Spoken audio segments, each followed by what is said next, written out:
Oh,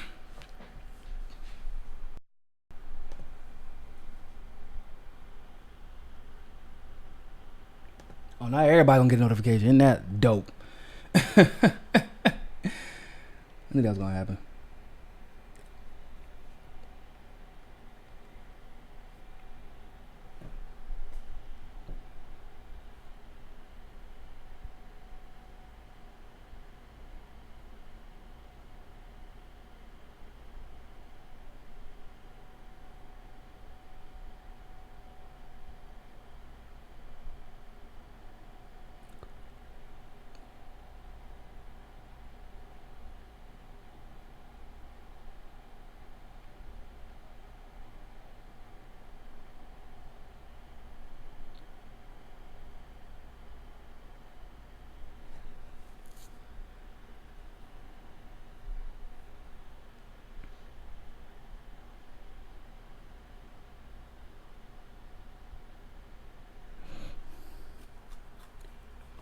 Can y'all hear me? Are we in a much better space than we were last time? It looks like we're all green on my end. Like I said, I am sorry about that. I just went to town on my monitor. I mean, not my monitor. Excuse me. My what is it called? Router. Went to town on my computer. Did some spring cleaning. You know, I like to take all precautionary steps before I start calling out YouTube for being anti-truth, even though it kind of is anti-truth, but we ain't gonna talk about that right now. It's not that part of the show. Loud and clear. We're all good. Y'all give me like 2 minutes to let everybody get back into the chat. Like this if you have not yet.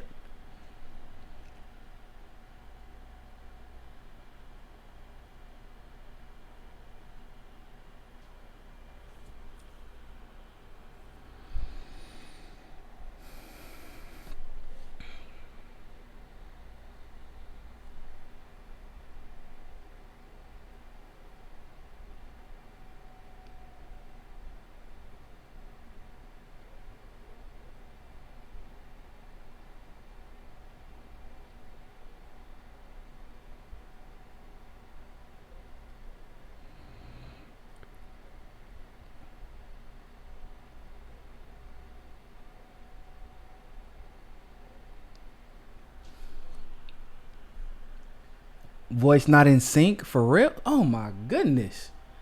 Man, I can't catch a break. The voice isn't in sync. What is it? Is it the video playing first?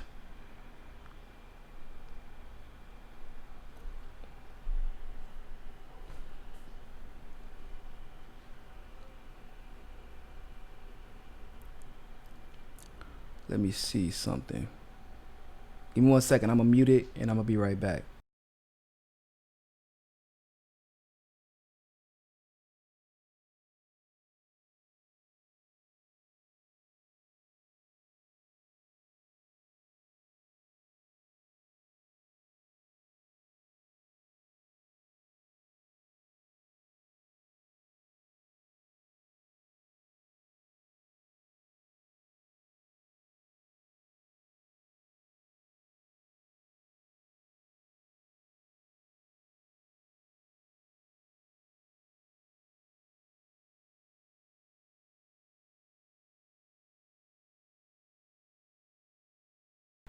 So how about now? It should be good now.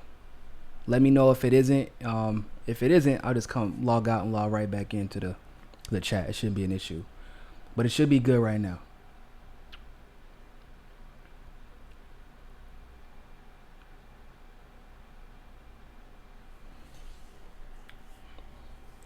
I saw when I restarted my computer, it set the the video at 60 frames per second. I'm like, good God, I'm not shooting a damn sitcom. I just we good, we Gucci, we all good stuff. All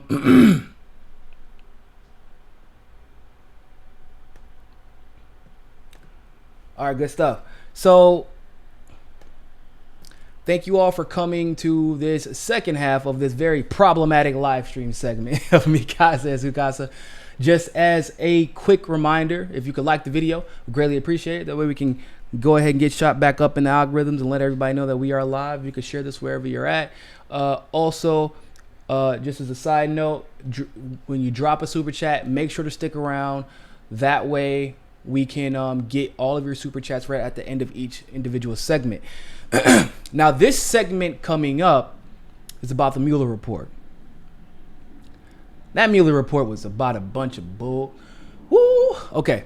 It was a bunch of nonsense. And I haven't gotten to go through it all the way. I've read bits and pieces because it's huge. And most of it's kind of irrelevant. But as I go through it, I'm sure that we will find out more and more ways that Mueller basically tried to make this. Isn't, in my opinion, from what I've read of the report so far, it doesn't even read like a legitimate report. It reads like he was trying to get headlines for the next 3 to 6 months. Of course, those months would be in the middle of campaign season. And it's funny because whenever I first found out about Mueller, I said, here's what they're going to do, y'all. They are about to drag this investigation. You're going to see this investigation dragged more than you've ever seen. Any public investigation, as I say, dragged. And they're going to stress it. They're going to conclude it right before the election, but just right before. Just enough to say that we're not trying to interfere with the election. But then the findings are going to be so, quote unquote, inconclusive. They're going to be so gray that they're then going to talk about impeachment for the next year and a half. And it is going to be the worst strategy ever. Well, ladies and gentlemen, here we are. Man, they made a victim out of that man. There were so many legitimate ways to go after Trump. So many, the military industrial complex that he's propping up, all that stuff. But instead, we're demonizing with Russia with xenophobic rhetoric, basically saying Russia gave Trump money. Well, what the hell is Russia? What does that mean? Please, for the love of God, don't ever lob an accusation like that when you're trying to critique somebody and not name a specific person, a specific institution. And no, I don't mean when you're naming a person, don't just say Putin hacked the elections. No, that ain't gonna cut it. That ain't gonna cut it. That ain't gonna fly.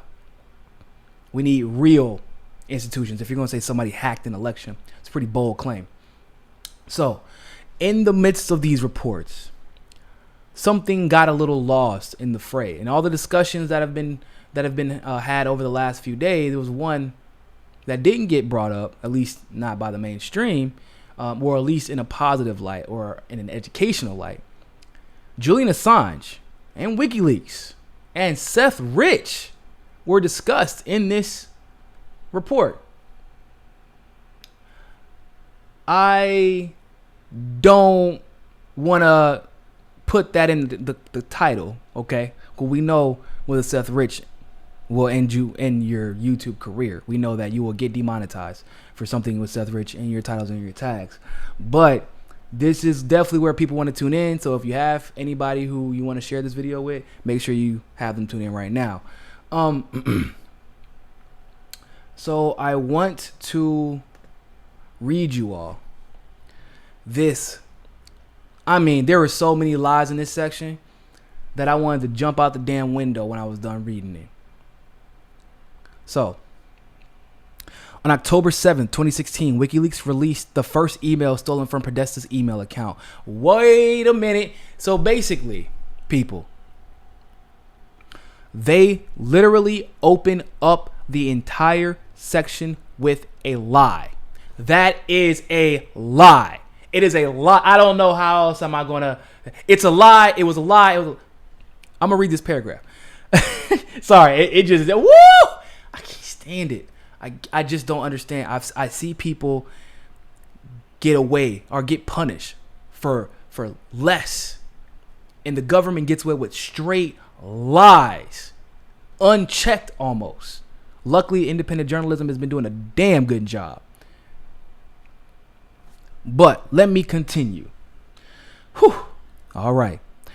On October the 7th, 2016, Wikileaks released the first email stolen from the Podesta email account.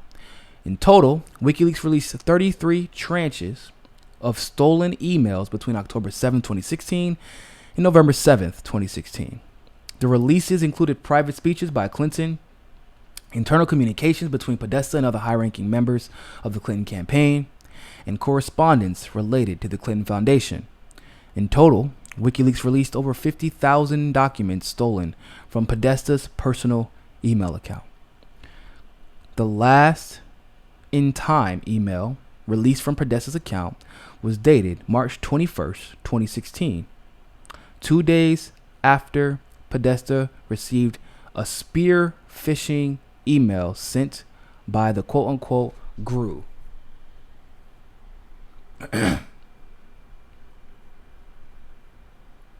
Y'all hear that? I don't know if y'all remember how this narrative worked out, how it played out. But just remember this statement, right? WikiLeaks released the first emails stolen from Podesta's account. Okay. Let's go to our trusty friends at Disobedient Media. July 15th, 2018. Adam Carter did some pretty damn good investigative reporting. He goes on to report, on July 13th, 2018, an indictment was filed by Special Counsel Robert Swan Mueller III. This author is responding to the indictment because it features claims about Guccifer 2.0 that are inconsistent with what has been discovered about the persona. Now, keep this all in context with the Podesta leaks, and you'll understand why I'm reading you this. Evidence was found over 500 days ago relating to the Guccifer 2.0 persona that showed that they deliberately manipulated files to have Russian metadata. We know the process used to construct the documents was not due to accidental mistakes during the creation process. The original template that Guccifer 2.0 used has been identified. It is also the source of the presence of Warren Flood's name and can be found attached to one of Podesta's emails. It has RSIDs matching with Guccifer 2.0's first couple of documents. The Trump opposition research, which CrowdStrike claimed was targeted at the DNC, apparently in late April 2016, isn't what Guccifer 2.0 actually presented to reporters. It also didn't come from the DNC, but was a file attached in one of John Podesta's emails, not the DNC's. The specific copy appears to have been edited by Tony Kark shortly before it was sent to Podesta. The fact that Guccifer 2.0's initial releases were Podesta email attachments was even conceded by a former DNC official. It appears that Guccifer 2.0 fabricated evidence on June 15, 2016 that accidentally dovetailed with multiple claims made by CrowdStrike that had been published the previous day. Guccifer 2.0 went to considerable effort to make sure Russian error messages appeared in copies of files given to the press. Evidence which Guccifer 2.0 couldn't manipulate due to being logged by third parties suggests that it was operating in the United States. Additional evidence which Guccifer 2.0 would have been unlikely to realize he was quote unquote leaving, indicated that the persona was archiving files in United States time zones before their release. The email headers giving him away early on. Virtually everything that has been claimed to indicate Guccifer 2.0 was Russian was based on something He chose to do. In other words, he projected the idea that he was Russian so that people would buy into the Russiagate theory.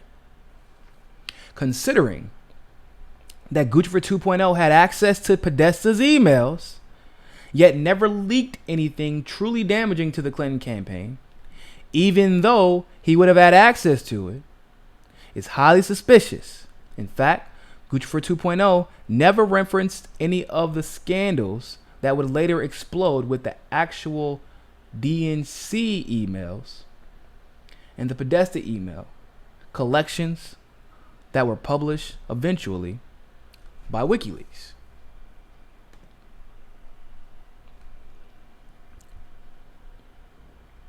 Now I'm going to go back to this indictment. Quote, this is part D. In case you're wondering where to find this, on page 48, part D. As reports attributing the DNC and the DCC, the DCCC hacks to the Russian government emerged. What did I just tell you? Guccifer 2.0 purposely made it look like Russia did it. If you were any type of hacker that was worth a damn, you would not make it look like it was the government of the country you were from. Let's continue. It said that WikiLeaks and Assange made several public statements apparently designed to obscure the source of the materials that WikiLeaks was releasing. The file transfer evidence described above and other information uncovered during the investigation discredit WikiLeaks' claim about the source of the material that it posted. I just want to make something very clear about something. They don't even go into detail about how whatever claim was debunked. But also, as you're about to find out in this next paragraph, there was never a claim actually made. So, beginning in the summer of 2016, Assange and WikiLeaks made a number of statements about Seth Rich, a former DNC staffer who was killed in July of 2016. The statements about Rich implied falsely that he had been the source of the stolen DNC emails. On August 9th, 2016, the WikiLeaks Twitter account announced WikiLeaks has decided to issue $20,000 reward for information leading to conviction for the murder of the DNC staffer Seth Rich. Likewise, on August 25th, 2016, Assange was asked in an interview, "Why are you interested in Seth Rich's killer?" and responded, "We're very interested in anything that might be a threat to an alleged WikiLeaks source." The interviewer responded to Assange's statement by commenting, "I know you don't want to reveal your source, but it certainly sounds like you're suggesting a man who leaked information to WikiLeaks was then murdered." Assange replied, "If there's someone who's potentially connected to our publication and that person has been murdered under suspicious circumstances, it doesn't necessarily mean that the two are connected, but is a very serious matter. That type of allegation is very serious, and it is taken very serious by us." After the United States intelligence community publicly announced its assessment that Russia was behind the hacked operation, Assange continued to deny the Clinton materials were released by WikiLeaks. He continued to deny that the Clinton materials released by WikiLeaks had come from Russian hacking. According to media reports, Assange told a United States congressman that the DNC hack was an inside job, as it always has been when it comes to WikiLeaks. It would be consistent with every other time they've gotten information about the U.S. And he goes on to purport to have physical proof that the Russians did not give materials to Assange. So let me just go ahead and address that part really quick. I've already explained to you that Guccifer 2.0 specifically was the reason that the Russian theory started. Because remember, Guccifer 2.0 dropped those documents in July, the day of or the day right before the convention. if you all recall. And I just read to you an extensive, very well detailed article that I'm going to actually post in the description. I'm going to post that in the description right now.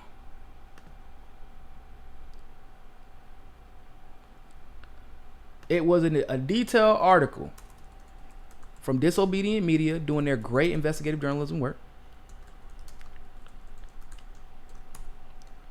that explained to you that the entire reason that they even thought to assume Russia was involved was because a fake Gucci for 2.0 account used fake fake or doctored Podesta emails to pretend they were leaked, like with the information didn't really implicate anybody in anything super serious.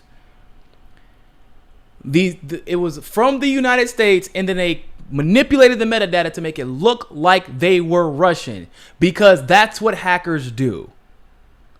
Hackers couldn't possibly have the ability to make it look like any other country. Now I'm going to make it look like the country that you're going after or that you have problems with. Really convenient. Really convenient. So then they go on to say that that Assange wrongfully asserts that Seth Rich is absolutely 100% his source, when that's not what he said. He did have reason to believe that Seth Rich might have been the one who leaked the information, because he wasn't the only one who corroborated this story. Kim.com said that he has the proof. He has physical proof of data transfer. That's kind of what he does.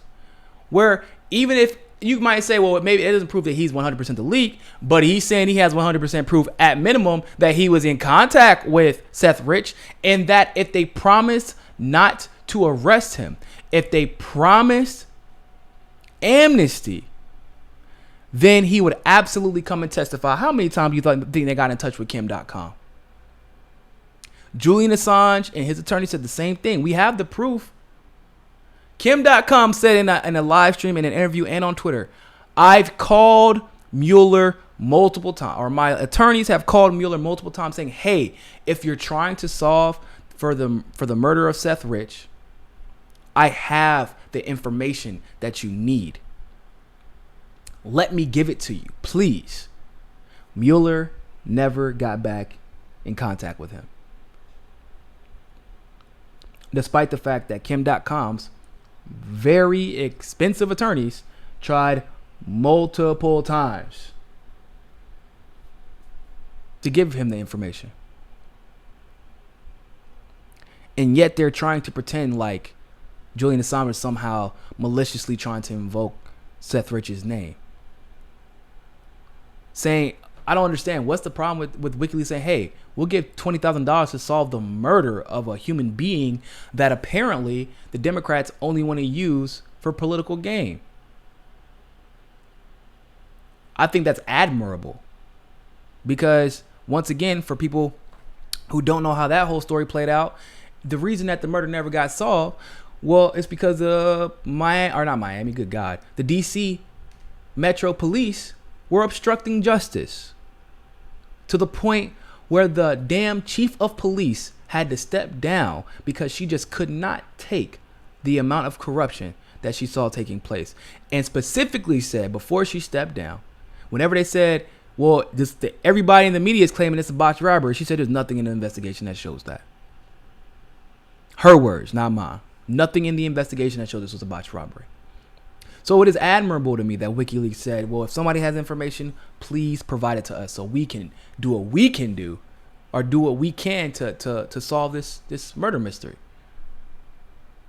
Now, when you combine that with the fact that Kim.com, founder of the Internet Party, also founder of Mega Upload, he's a mega millionaire. When you combine that with the fact that he said, I have information and I'm literally trying to give it to them and they won't take it. Who are you going to believe? This report or all of the contradicting facts? Let's continue. Additional quote unquote, GRU cyber operations. while releasing the stolen emails and documents. By the way, I guess you can call them stolen. I don't like them trying to imply that they were stolen, quote unquote, because when you try to imply they're stolen, they're basically trying to pretend like WikiLeaks stole them. Now, here's why I say that. While the stolen emails and documents through DC Leaks, Guccifer 2.0, and WikiLeaks and GRU officers, you hear how they try to do that? DC Leaks, Guccifer 2.0, and WikiLeaks. See how you try to link all those together and try to lump them all into the same basket of being Russian. Like WikiLeaks hasn't dropped over 800,000 documents on Russia. Why do you think he is not seeking refuge there like Edward Snowden? But they try to lump them all together. It said that the GRU officers continue to target and hack victims linked to the Democratic campaign, eventually to target entities responsible for the for election administration in several states. And then they go on to make a bunch of nonsensical claims about how people got targeted, but aren't actually explaining how they know this to be true, other than saying, well, CrowdStrike said.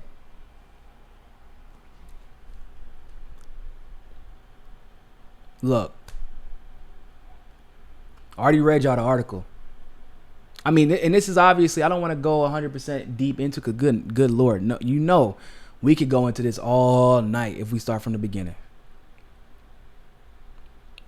But at the end of the day, the Russian narrative, like the great work of Disobedient media showed you, it was manufactured. Guccifer 2.0 was founded in the United States. It purposely hacked the Podesta emails and left behind a trail that they didn't think anyone else would find. Interestingly enough, it almost feels to me personally like they kind of anticipated WikiLeaks dropping more emails. Oh, actually, no, they didn't have to anticipate it because Julian Assange made it clear that he was going to do it. So I guess so they tried to basically cut WikiLeaks off at the head by dropping emails implicating Russia and then directly associating WikiLeaks and Guccifer 2.0 with Russia. That doesn't make any sense, people. When has WikiLeaks ever used actors that have an alias, like, and leak documents in conjunction with them? That's not how they operate. They've never operated like that. Also, think about it like this. Guccifer 2.0, doesn't that, because remember the original Guccifer was a legitimate person, excuse me, and did drop information a while back. But doesn't Guccifer 2.0 sound like exactly something our intelligence community would do? Think about it. It's unoriginal, and it's unoriginal. Like every single plan our government tries to hatch, it's unoriginal. They couldn't even come up with a unique name. They tried to use a name that you already associated with hacking and then say, yeah, that'll work. WikiLeaks also is associated with this guy that has a weirdly convenient name, but it's a completely different person. Come on.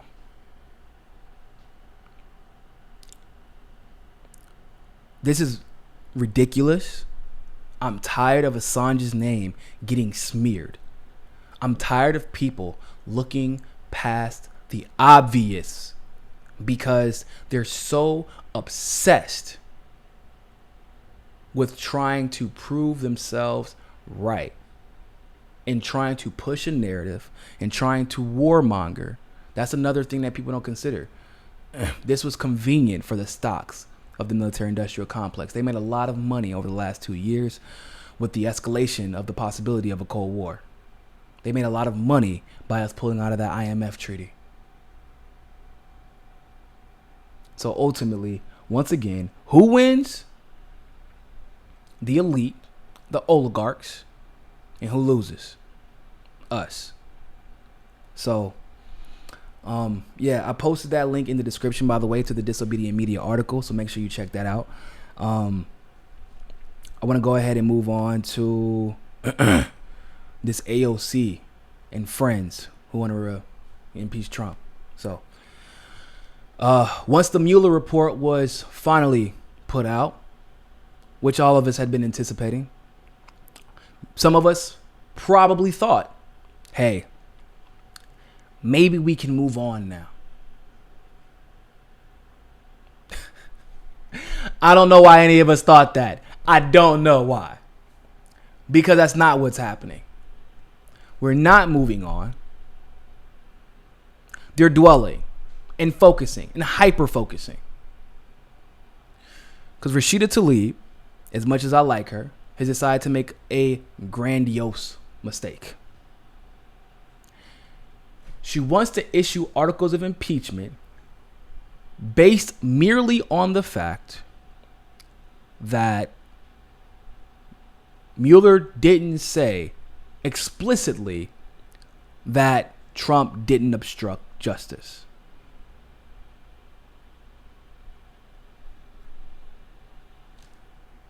I have a question. Just a quick yes or no. Did the investigation start? Was Mueller still there? Was the investigation concluded? Was Mueller fired? Question.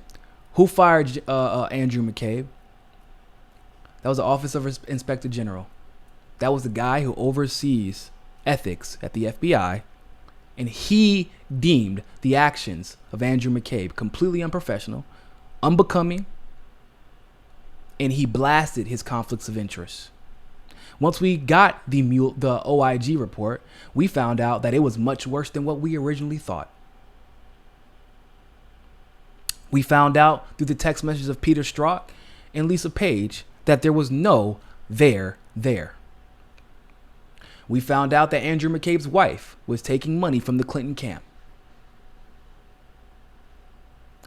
We found out that it wasn't a little bit of money, but it was a lot of money. We found out that it was almost at the exact same time that Andrew McCabe was put in charge of the Russiagate investigation.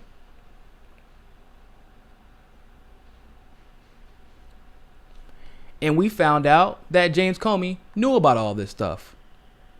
James Comey was fired. The OIG report, it saddens me and everyone else to say, it completely exonerated Trump of obstruction when that report dropped. Because James Comey absolutely deserved to be fired. James Comey should have been fired the moment that Clinton was not indicted.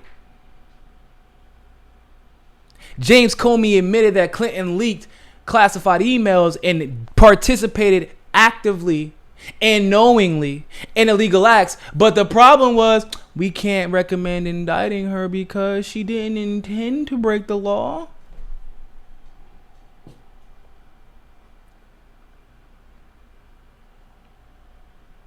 Come on. James Comey should have been fired by Obama. But that's the problem. That's why I always tell people we need to see Congress needs to introduce legislation to make it that the FBI director and the deputy director are voted for. The Supreme Court justices, like all of our other judges around the country, are voted for. That the attorney general is voted for, so that we don't have an executive officer and the president come in and say, I'm just going to put a bunch of my friends in power. Because that's what happened. James Comey deserved to be fired. Anybody who's paying attention can know that. And by the OIG ultimately deciding to fire Andrew McCabe, who was put into play by James Comey, that should be perfectly clear to anyone who knows how to read. So now they're talking about wasting more time, more energy, more effort, creating another distraction. For what? I'm going to read to you all. I got to pull it back up. AOC's email. I mean, not AOC's email. AOC's Twitter account and what she said. Hey, my throat's killing me.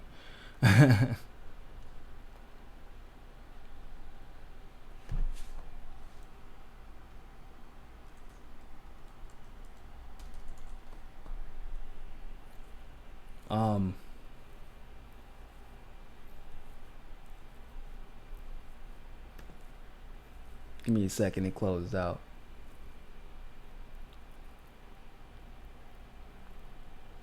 Oh, Nancy Pelosi also pushed for impeachment proceedings. What a surprise.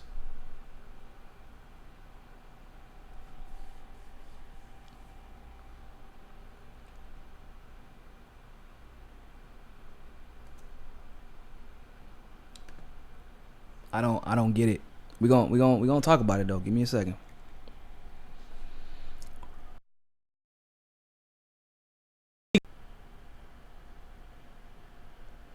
Sorry, this is just it's just very frustrating. So here's what she said. Mueller's report is clear in pointing to Congress. Or excuse me, Mueller's report is clear in pointing to Congress's responsibility in investigating obstruction of justice by the president. It is our job. I thought that was his damn job. That is why he was originally brought there. He wasn't even brought there to investigate Russiagate. Oh my God. Sorry. I'm just like, whoo, y'all. He wasn't even brought there to investigate Russiagate. He was brought there to investigate why James Comey was fired. And then he was somehow, he assumed the responsibility of investigating Russiagate, but that didn't even make sense because Andrew McCabe was the one in charge of Russiagate. It wasn't Comey who was technically at the helm. It was McCabe in charge of all the administrative stuff dealing with Russiagate. So what are you talking about? Now it's Congress's responsibility? Now it's Congress. Why didn't you tell us that 3 years ago when all this shit started? But now that it's closer to elections,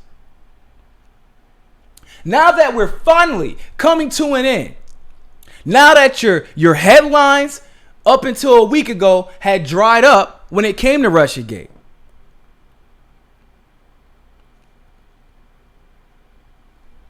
when we have so many other important things to worry about, now Mueller wants to remind Congress that obstruction of justice is theirs to investigate. Wow.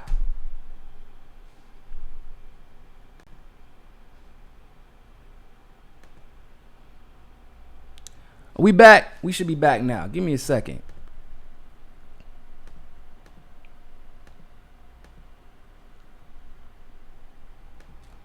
Look, I clapped too damn loud.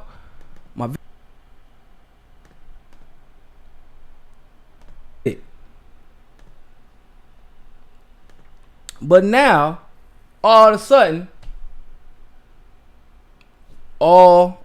the sudden, Mueller wants to remind us that it's Congress. It's always been Congress's responsibility to investigate obstruction. It's damn. According to on. Give me a second. It went out and went back in. Like, man, what, 2.5, 3? I'm like, what is he doing? Why is he even investigating Russiagate when his job originally was to put in, or excuse me, he was supposed to investigate Russia. I'll say put in an investigation for Russia, but he was supposed to, investigate obstruction. That was his whole thing. And see if Comey was supposed to be put back in power. But that's not what happened.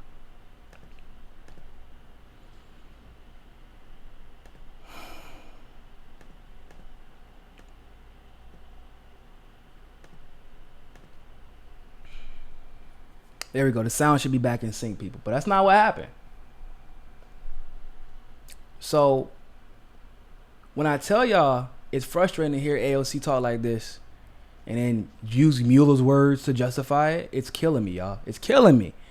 She said, while I understand the political reality of the Senate and the election plus election considerations, upon reading this DOJ report, which I know goddamn well AOC didn't read that whole damn report. I know she didn't. I can guarantee it. I can guarantee you ain't read. You're a congresswoman. You ain't read 100 and what? How big was that damn report? That report was 448 pages. You trying to tell me you read 448 pages in less than 24 hours and came up with a conclusion? Oh, we got to impeach. Based off of what? There's nothing in the report that even suggests obstruction.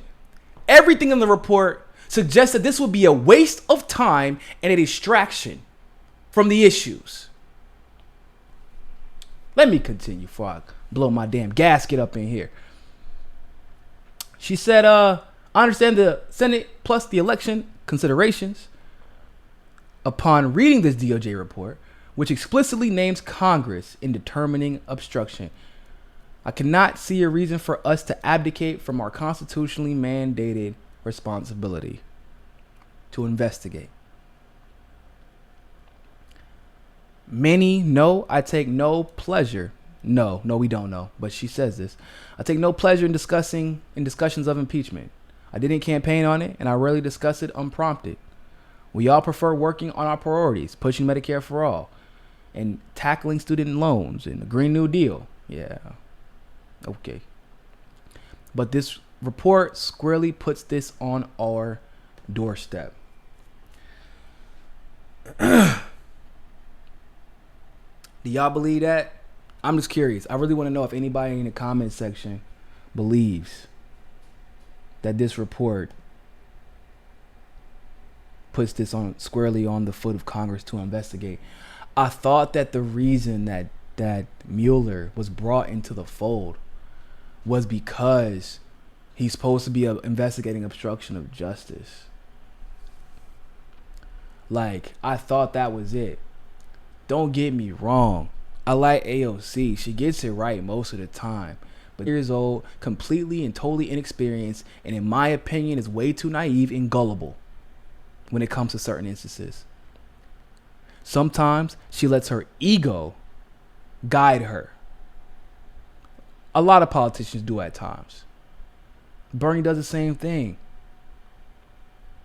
But when you let your ego guide you, you make dumb decisions like this. She hasn't even realized, and I pay attention to these type of things, her engagement has actually been steadily dropping over the last couple of weeks as she made misstep after misstep after missteps. People haven't been celebrating her and cheering her on as much as they usually do and have been. Because they don't know, even if, like, say if you believe she had the best of intentions, which I believe she thinks she does have the best of intentions.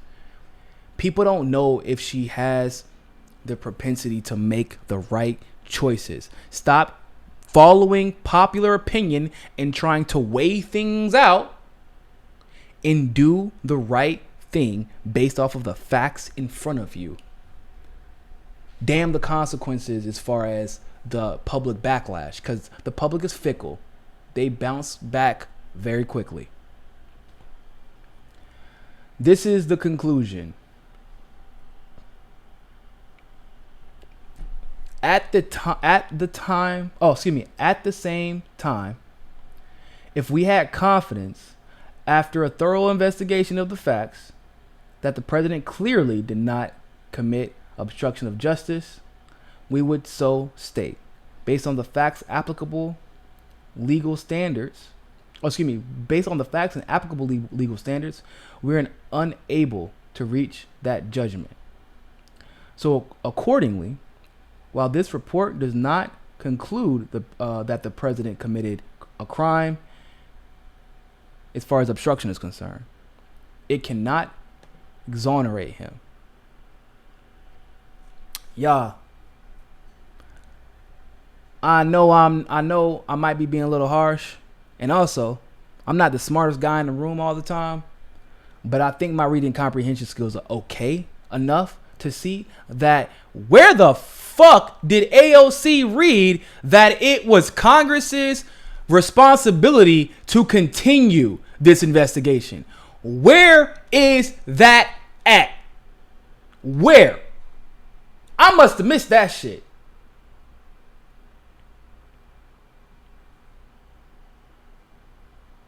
Where is it at?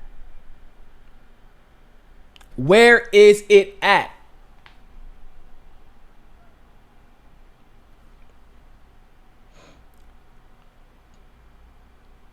Where is it at? See, I'm gonna explain to y'all something. And I was researching this the other day. Have y'all ever heard of identity defective cognition? I'm gonna look it up for y'all, cause I know what it is, but I want to get an exact. I'm gonna let somebody smarter than me, cause it's once I read it to y'all gonna understand exactly what Russiagate is. It's like as far as the cultural aspect, like what it's become. I know how it came to be. I know what powers stand to benefit from this, but it's become something different. Okay, and I'm explaining to you why.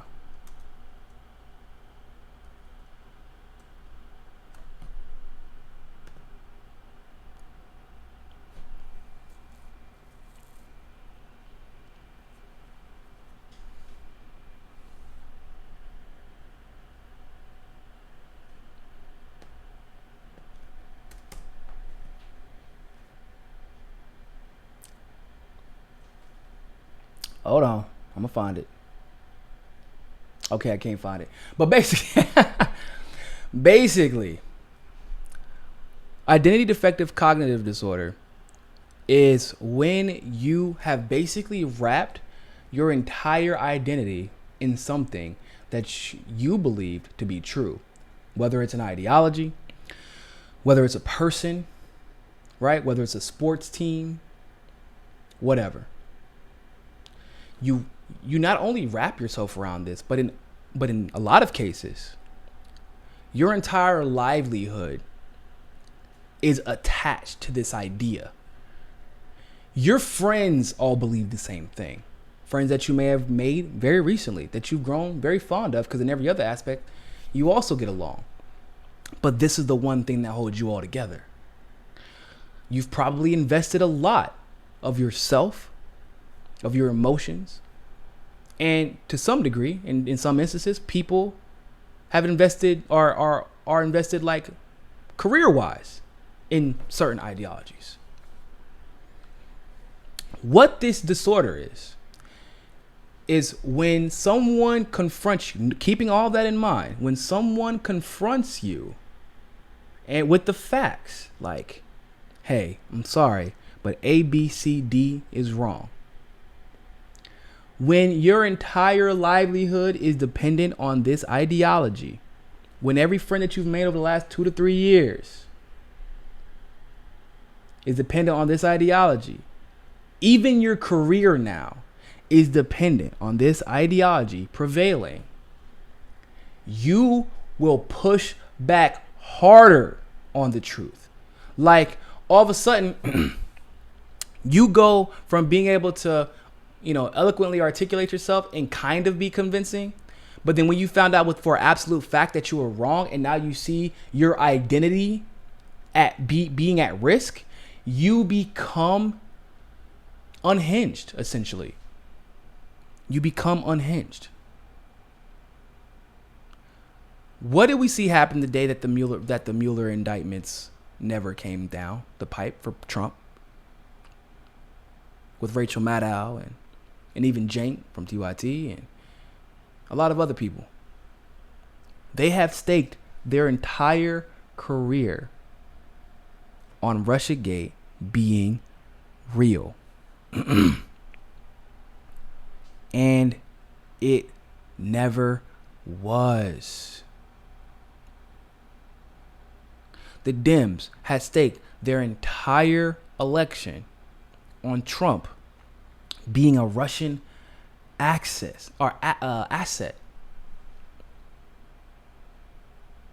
But he never was.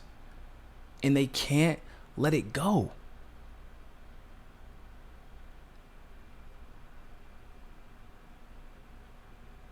If you want to impeach Trump, do it on the emolument clause and take 95% of Washington right along with them. That's perfectly fine with me. Because I'm sure Trump, just like every other person, except for maybe 7 in office right now, used their personal position to profit. But if you're going to try to waste our time with this impeachment, you know what? Here we go. I am going to conclude the impeachment process for you, the investigative process for you. I'm going to give you the conclusion. Trump's corrupt. Okay, now what? Now what? What happens next? Trump's corrupt. Now what? So now instead of focusing on pushing Medicare for all, we're focusing on Trump's impeachment. That's what's going to talk about the headlines. Tulsi is about to introduce the most progressive, most aggressive environmental legislation. And now we're talking about impeaching Trump. And guess what the headlines are going to be for the next 6 fucking months? Y'all, listen when I tell you. I'm an activist. This camera, this microphone, the journalist, the broadcast and stuff, this is just merely a byproduct of activism. I cannot stand when people waste our time with bullshit when we should be finding solutions to problems. And what's even more frustrating,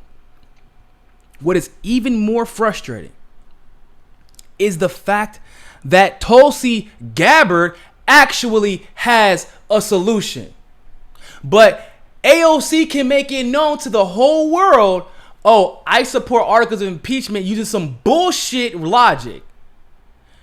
But the whole thing was, oh, we're worried about election hacking and election rigging. That's what the Russia discussion is about, right? We don't want foreigners to hack our election. Tulsi introduces legislation to stop that shit from happening. But is that on the headlines? Did AOC retweet that? Did AOC give Tulsi Gabbard a shout out?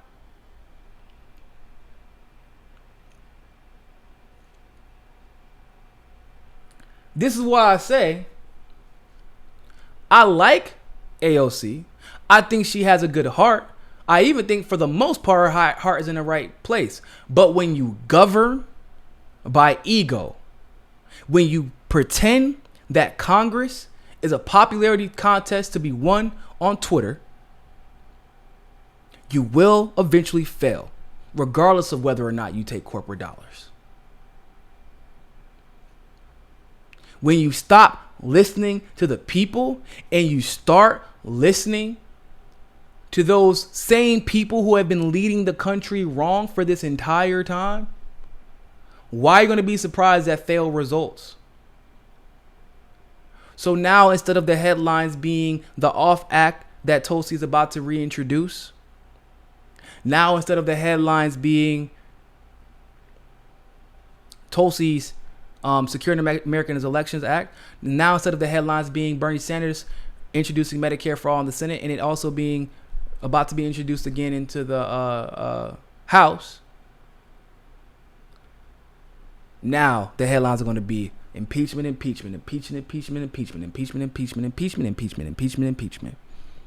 which of course AOC is okay with because, well, she's on the headlines every day. Her Green New Deal, that's basically ineffective at this moment, is always going to be in the headlines. Why? Because it isn't going to get anything done. It's not that I don't like it, but it's not going to get anything done. But she's going to keep getting invited to conferences. She's going to keep being invited on TV to talk about it. It's going to constantly be in the headlines.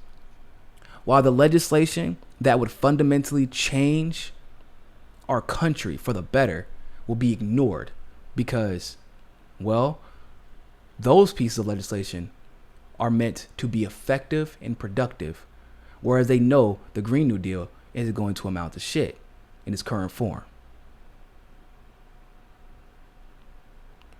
AOC, as a person who just turned 30 years old, who has a little bit of life experience under my belt, and a person who has spent his entire 20s in politics, and I didn't go from activist to congresswoman, but I did go from activist to consultant to advisor and everything in between, to investigator to journalist. Stop acting like you're 29 years old. Stop conducting yourself like this is a popularity contest. Because even still, you're about to lose that battle. And you don't have any friends outside of those 3 or 4 progressives, and you already threw Elon under the bus.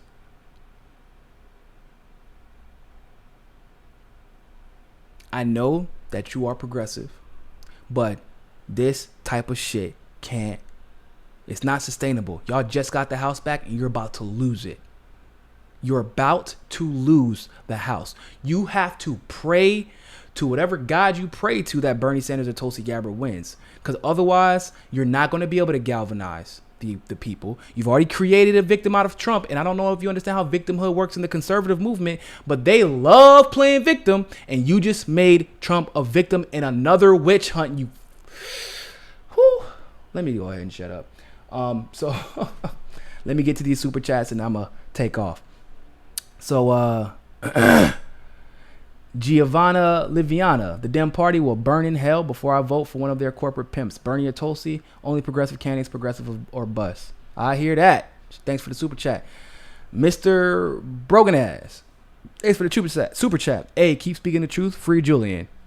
Word up. Eric Wall, thanks for the super chats. David Harris, thanks for the super chat. I greatly appreciate you all sticking around through this tumultuous live stream. I don't know what the hell is going on today, but hopefully we will be better tomorrow. That's why we keep practicing at this, right? So we can get it together. This program is good, but it's just taking a lot for me to get used to it because it is a little bit more advanced than the last program I was using. So, hold on. So we have one more super chat. Lauren Brilliante. Without real and verifiable elections, everything else is a waste of our time. 100% agree, Lauren. 100%. And that's why I get so frustrated, because the activist enemy doesn't have time for the games. And that's just the fact. The activist enemy doesn't have time for the games. We have a Securing America's Elections Act in Congress right now. AOC hasn't tweeted about it. And I'm more than willing to bet that once Tulsi introduces the OFF Act, which is off fossil fuels by 2035, the most aggressive piece of legislation to deal with climate change that has ever been introduced, endorsed by 400 environmental groups and climate change groups. How much do you think AOC is going to talk about it? And how much do you want to bet, unfortunately, that she will continue to go around stomping like the Green New Deal is a solution when it doesn't even hold a candle to a piece of legislation that is actionable and available right now? Did I see another super chat? Oh, Eric, did you say another super chat? Oh, I appreciate it, man. Thank you very much. So with that being said, people, thank you all so much for tuning into this live stream segment of Mikasa is Sukasa. And hey, people, remember, more than anything else, keep the faith, people, but find your balance. Peace.